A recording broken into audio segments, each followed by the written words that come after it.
నమస్తే, welcome to our channel. This is Padmavathi. మనతో పాటు సీనియర్ జర్నలిస్ట్ దాము బాలాజీ గారు ఉన్నారు. ఆయనతో మాట్లాడదాం. నమస్తే సార్. సార్, షర్మిల ఒక విషనాగు అని కొండా రాఘవరెడ్డి గారు ఒక ఛానల్లో డిబేట్ ఇస్తూ ఆమెను విమర్శించారు. దీని వరకు ఎంతవరకు నిజం ఉంది? నిజం అంటే ఇది ఒక విషనాగు అనే ఆయన ఆరోపణగా మనం అర్థం చేసుకోవాలి. అసలు ఈ కొండా రాఘవరెడ్డి ఎవరు అన్నప్పుడు, కొండా రాఘవరెడ్డి చెన్నారెడ్డి అనుచరుడిగా రాజకీయాల్లోకి వచ్చాడు తెలంగాణలో, రంగారెడ్డి జిల్లా నుంచి. దాని తర్వాత ఆయన వైఎస్ఆర్ అభిమానిగా మారాడు. వైఎస్ఆర్ చనిపోయినప్పుడు చాలా బాధపడిన వ్యక్తుల్లో ఆయన ఒకరు. దాని తర్వాత వైఎస్ఆర్ కూతురు షర్మిలారెడ్డి తెలంగాణలో వైఎస్ఆర్టీపీ పెడుతున్నప్పుడు ఆయన వైఎస్ఆర్ మీద ఉన్న అభిమానంతో జాయిన్ అయ్యాడు. సో అప్పటి నుంచి ఆయన వైఎస్ఆర్టీపీలో ఇక్కడ ఇద్దరు నాయకులు అనుకుంటే షర్మిల తర్వాత ఒకరు గట్టి రామచంద్రరావు, ఒకరు కొండా రాఘవరెడ్డిగా చెప్పుకోవచ్చు మనం. వీళ్ళిద్దరూ కొంత గుర్తింపు ఉన్న నాయకులు అన్నమాట. సో ఈ రాఘవరెడ్డి అధికార ప్రతినిధిగా కూడా పనిచేశాడు. సో ఆయన ఇప్పుడు సాక్షి టీవీకి వచ్చి ఈ అమ్మాయి గురించి, షర్మిల గురించి అనేక విషయాల్ని చెప్పాడు. ఆయన చెప్పిన విషయాలు ఏంటంటే, షర్మిల ఇక్కడ పార్టీ పెట్టినప్పుడు నాతో ఏం చెప్పిందంటే, మా దగ్గర 2000 కోట్లు ఉన్నాయి, మనం ఇక్కడ బ్రహ్మాండంగా పార్టీని అభివృద్ధి చేద్దాము అని చెప్పింది. నేను కూడా నమ్మానది. సో ఈమె వైఎస్ఆర్ ఆశయాలను కంటిన్యూ చేస్తుంది తెలంగాణలో అని అనుకున్నాను. ఎందుకంటే తెలంగాణలో వైఎస్ఆర్కి ఎక్కువ అభిమానులు ఉన్నారు. వైఎస్ఆర్ చనిపోయినప్పుడు కూడా తెలంగాణ నుంచి ఎక్కువ మంది చనిపోయారు. ఆ రకంగా నేను ఈమెకి దగ్గరగా నిలబడినాను. నాకు వైఎస్ఆర్ అంటే దేవుడు లాంటి వ్యక్తి, అందుకనే నేను ఈమె వెంట నడిచాను. అయితే క్రమంగా అర్థమైంది ఏంటంటే, ఆమె దాదాపు ఒక 100 కోట్లు అయితే ఖర్చు పెట్టింది, ఆమె హస్బెండ్ అనిల్ కుమార్ కలిసి.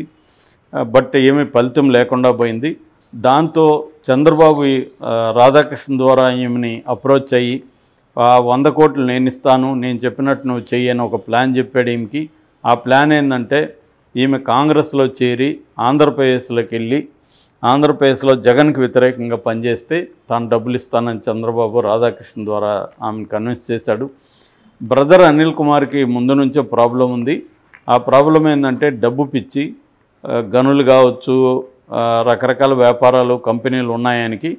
సో జగన్ అధికారంలోకి రాగానే బ్రదర్ అనిల్ కుమార్ వెళ్ళి ఆయన్ను ఒక కంపెనీకి, తను సతీష్, కొండలరావు, సుబ్బారావు అనే మేము నలుగురు కలిసి ఒక కంపెనీ పెట్టాము. ఈ కంపెనీకి సంబంధించి నువ్వు హెల్ప్ చేయాలని జగన్ అడిగితే ఆయన, నేను అలాగా అవుట్ ఆఫ్ ద బాక్స్ చేయలేను, గవర్నమెంట్లో ప్రాబ్లమ్స్ ఉంటాయి, నేను అలా చేయలేను అని చెప్పాడు. మళ్ళీ షర్మిల వెళ్ళి అడిగింది, షర్మిల వెళ్ళి అడిగినా చేయలేదు. చివరికి విజయమ్మని దించింది, విజయమ్మ అడిగినా కూడా జగన్ చేయలేదు. దాంతో ఈమె కక్ష కట్టుకునింది జగన్ మీద. కక్ష కట్టుకొని బ్లాక్మెయిల్ చేయడం మొదలుపెట్టింది. సో జగన్ ఎంతో వారించాడు, కానీ వినలేదు.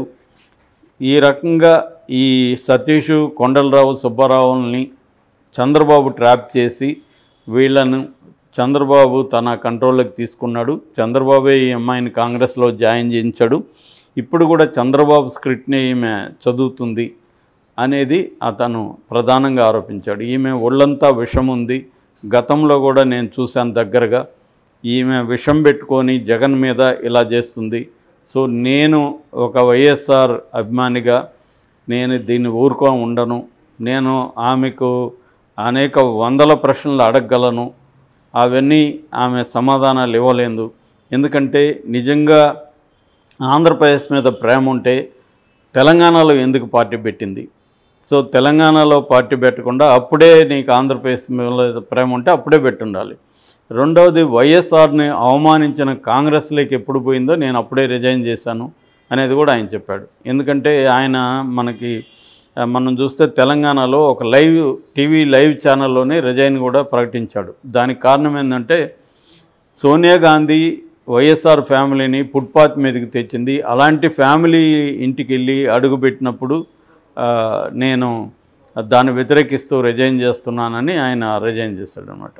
సో ఈ కాంటెక్స్ట్లో ఆయన ఇప్పుడు ఛానల్ ముందు కూర్చొని ఈమె ఒక విష పురుగు, విషము, ఒళ్ళంతా విషమే అనేది చెప్పాడు. దీనికి సంబంధించి ఆయన ఇంకొక విషయం కూడా చెప్పాడు. నేను విజయమ్మను పోయి అడిగాను, ఏంటమ్మా నువ్వు నీ కొడుకు మీద నీ కూతురు పోరాటం మొదలు పెడితే నువ్వేమి వారించట్లేదంటే ఆమె ఏం చెప్పిందంటే, రాజారెడ్డి ఒక మొండి, రాజశేఖర రెడ్డి ఇంకా మొండి, జగముండి, కానీ షర్మిల వీళ్ళందరికంటే కూడా మొండి. వాళ్ళందరన్నా ఒక కాజు కోసం మొండితనం ఉంటే ఈమె తన పర్సనల్గా తన సాధించుకోవాలంటే మొండితనం ఉంటుంది. వైఎస్ఆర్ బతుకున్న రోజులు కూడా వైఎస్ఆర్ని ఏడిపించిన అమ్మాయి, కన్నీళ్లు పెట్టించింది వైఎస్ఆర్ని. అట్లాంటి అమ్మాయి ఇప్పుడు నా మాట వింటుందని నువ్వు ఎందుకు అనుకుంటున్నావు అని నన్నే ప్రశ్నించింది. సో ఇది ఆ అమ్మాయి ఒక రహస్య అజెండాతో జగన్ మీద చేస్తూ వెళ్తుంది. దీన్ని నేను సహించను. నేను నా అనుచర వర్గం చాలామంది ఉన్నాము. మేమందరూ ఇప్పుడు ఆంధ్రప్రదేశ్కి వెళ్ళి అసలు విషయాల్ని ప్రజలకు చెబుతాము అనేది ఆయన చెప్పాడు బేసిక్గా. అయితే ఇదే విషయాన్ని షర్మిలాని విలేకరులు అడిగినప్పుడు షర్మిల కూడా దీనికి సమాధానం చెప్పింది. అదేంటంటే ఆయన్ని డైరెక్ట్గా అడ్రస్ చేస్తూ, అన్న రాఘవరెడ్డి అన్న, నువ్వు నీ బిడ్డల మీద ప్రమాణం చేస్తావా నువ్వు చెప్పిందాన్ని నిజమని? నేను ప్రమాణం చేస్తాను నువ్వు చెప్పిందాన్ని అబద్ధాలని అనేది ఆమె మాట్లాడింది. సో వీళ్ళిద్దరూ మరి ఎవరు నిజం చెప్తున్నారు అనేది తెలీదు. కానీ షర్మిలని గమనిస్తే మాత్రం ఈయన చెప్పిన కొన్ని ప్రశ్నలకి షర్మిల దగ్గర సమాధానాలు లేవని మనకు అర్థమవుతుంది. ఎందుకంటే ఇది అందరికీ వచ్చే ప్రశ్నలే. షర్మిల ఇవాళ ఏం చెప్తుంది, కాంగ్రెస్లో చేరడానికి ప్రధాన కారణం ఏం చెప్తుంది, కాంగ్రెస్ సెక్యులర్ పార్టీ, కాంగ్రెస్ దేశానికి అభివృద్ధి చేసే పార్టీ అని చెప్తుంది. అది ఇప్పుడా తెలిసింది నీకు? ఇదే మరి కాంగ్రెస్ని తిట్టినప్పుడు కాంగ్రెస్ వైఎస్ఆర్ని ఒక దొంగ అని ఎఫ్ఐఆర్లో చేర్చింది.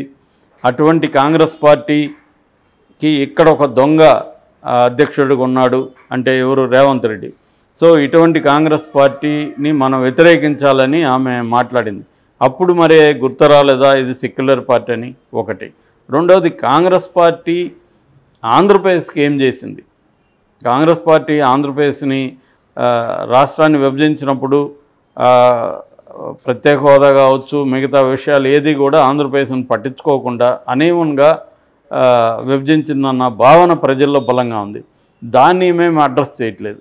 అట్లాగే వైఎస్ఆర్ ఆశయాల్ని కాంగ్రెస్ పార్టీ నెరవేరుస్తుందని ఇప్పుడు గుర్తొచ్చిందా?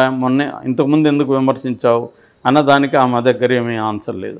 రెండవది, జగన్ పరిపాలన మీద ఇప్పుడు ఎందుకు మాట్లాడుతున్నాను? మొన్నటి వరకు తెలంగాణనే నా ఊపిరున్నంత వరకు తెలంగాణలో ఉంటాను, నేను ఆంధ్రాలకి రాను, ఆంధ్రప్రదేశ్తో తెలంగాణ ప్రయోజనాల కోసం పోరాడతానని చెప్పిన వ్యక్తి ఇవాళ సడన్గా ఆంధ్రప్రదేశ్ దివాలా తీసింది, ఆంధ్రప్రదేశ్ బాధల్లో ఉందని సడన్గా నీకు ఇప్పుడు గుర్తొచ్చిందా 4.5 ఏళ్ల తర్వాత అన్న ప్రశ్నలకి ఆమె దగ్గర ఏమీ ఆన్సర్ లేదు. సో క్లియర్గా ఆమె తన సొంత ప్రయోజనాల కోసమే పనిచేస్తున్నట్టు అర్థమైతే అవుతుంది. దాంట్లో ఏం డౌట్ లేదు. కాకపోతే ఆమె విమర్శించే దాంట్లో కూడా ఒక క్లారిటీగా మాట్లాడట్లేదు. ఎంతసేపు జగన్ ప్రభుత్వాన్ని విమర్శించడం తప్ప కాంక్రీట్గా ఏ విషయాల్లో ఇదైందని చెప్పట్లేదు. రెండోది, జగన్ క్రిస్టియన్ కాబట్టి క్రిస్టియన్కి సంబంధించిన దాడుల్ని ఖండించాలని చెప్తుంది. అది ఇంకా ఘోరమైన విషయం. ఎందుకంటే జగన్ ఒక రాష్ట్ర ముఖ్యమంత్రి, అతను క్రిస్టియన్ ఇది అనేది సంబంధం లేదు. అతను ఇంకొక రాష్ట్రంలో జరిగిన దానికి ఖండించాల్సిన అవసరం కూడా లేదు. అది వదిలేసి ఈమె ఇప్పుడు ఆ రకంగా తీసుకున్నప్పుడు బ్రదర్ అనిల్ కుమార్ ఏం చేశాడు? క్రిస్టియన్ ఆయన ఇంకా ఎవాంజలిస్టు, ఆయన ఏం చేశాడన్న ప్రశ్నలకి ఆమె దగ్గర సమాధానం లేవు. సో ఇది రాను వైసీపీకి షర్మిలకు మధ్య వారు ముదురుతున్నట్టుగా మనకు కనిపిస్తుంది. అందుకని ఇటువంటి కొండా రాఘవరెడ్డి లాంటి వాళ్ళు ఇంకా బయటికి రాబోతున్నారు.